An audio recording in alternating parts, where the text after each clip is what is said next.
मुंबईचं स्वप्न आणि गावाची फसवणूक. गावाच्या टोकाला एक लहानसं घर होतं. कौलारू छप्पर, अंगणात तुळस आणि दारात दररोज सायंकाळी दिवा लावणारी आई. त्या घरात राहायची सावित्री, खेड्यातली साधी शिकणारी मुलगी. सावित्री नुकतीच कॉलेजला लागली होती. BAचं शेवटचं वर्ष सुरू होतं. तिचं स्वप्न होतं शिकून स्वतःच्या पायावर उभं राहायचं. आई वडील म्हणायचे, शिक बाई, लग्न पुढे करू. पण समाजाला घाई असते आणि पाहुण्यांना तर अजूनच. तेवढ्यातच तिला पाहुणे पाहायला येतात. एका रविवारी दुपारी गावात बातमी पसरली, मुंबईचे पाहुणे येणार आहेत. मुंबई हे नाव ऐकताच सगळ्यांच्या डोळ्यात चमक आली. ते पाहुणे होते आईच्या दूरच्या नातातले. साधे कपडे पण बोलण्यात मोठेपणा. आम्ही मुंबईत राहतो, स्वतःचा फ्लॅट आहे, मुलगा नोकरीला आहे. गावातल्या भोळ्या माणसांना एवढंच पुरेसं असतं. ते म्हणाले, मुलगा घरातला लहान आहे, शांत आहे, कुणाशी भांडत नाही. हे वाक्य कोणालाही संशयास्पद वाटलं नाही. आता मुलाची मागणी काय होते बघा. सावित्रीला समोर बसवलं गेलं. ती मान खाली घालून बसली होती. डोळ्यात भीती, मनात प्रश्न. पाहुणे म्हणाले, लग्न लवकर करायचं आहे, मुलगा तयार आहे. आई वडिलांना वाटलं मुंबईचं स्थळ म्हणजे सोनं. कोणी विचारलं नाही, घर किती मोठे आहे, मुलाला निर्णयाचं स्वातंत्र्य आहे का, लग्न तिच्या शिक्षणावर का नाही, लग्न तिच्या शिक्षणानंतर का नाही. कारण समोर फक्त एकच शब्द होता, मुंबई. लग्न आणि स्वप्न. लग्न साधेपणात झालं. सावित्रीच्या डोळ्यात स्वप्न होती. माझं स्वतःचं घर असेल, माझा नवरा मला समजून घेईल, मी शिकेन, नोकरी करेन. गाव सोडताना आई म्हणाली, बाई सुखात राहा. सावित्रीला वाटलं, आता माझं आयुष्य सुरू होतंय. मुंबईतलं खरं वास्तव. मुंबईत पाऊल टाकताच तिचं स्वप्न थरथरलं. फ्लॅट होता, पण एक खोली आणि स्वयंपाकघर. त्या घरात सासू सासरे, 2 मोठे भाऊ, 2 वहिनी, त्यांची मुलं आणि सावित्री. तिला झोपायला स्वतंत्र जागा नव्हती. रात्री गादी पसरायची, सकाळी आवरायची. तिचा नवरा, तो शांत होता पण असह्य. त्याचा पगार मोठ्या भावाच्या हातात. त्याला मिळायचे फक्त खर्चापुरते पैसे.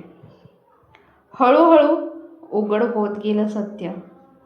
सावित्रीला कळायला लागलं, फ्लॅट स्वतःचा नाही, कर्जावर आहे. नवऱ्याला कुठलाही निर्णय घ्यायचा अधिकार नाही. लग्न त्याने स्वतःच्या इच्छेने केलेलं नाही.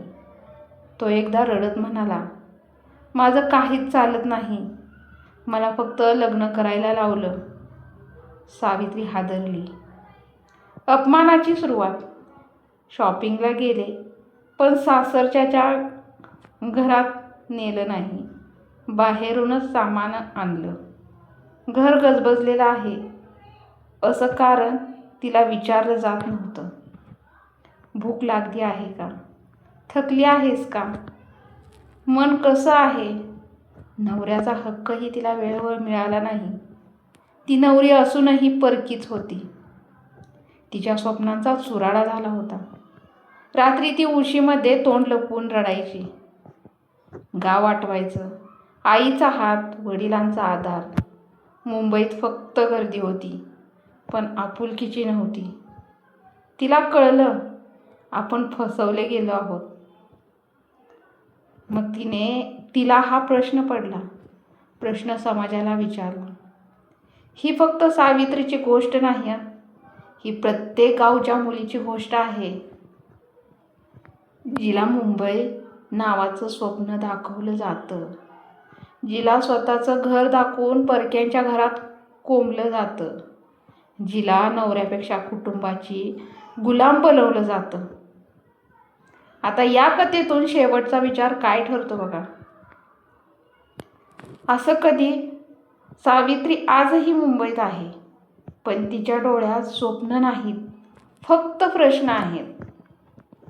चूक तिची होती का, की तिच्या आईवडिलांची, की समाजाची, की खोटं बोलणाऱ्या पाहुण्यांची?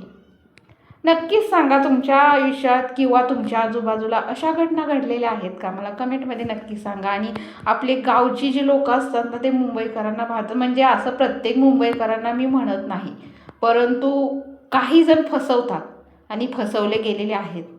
आणि आता तुम्ही म्हणसाल, हा प्रश्न तुझ्या बाबतीत घडला आहे का?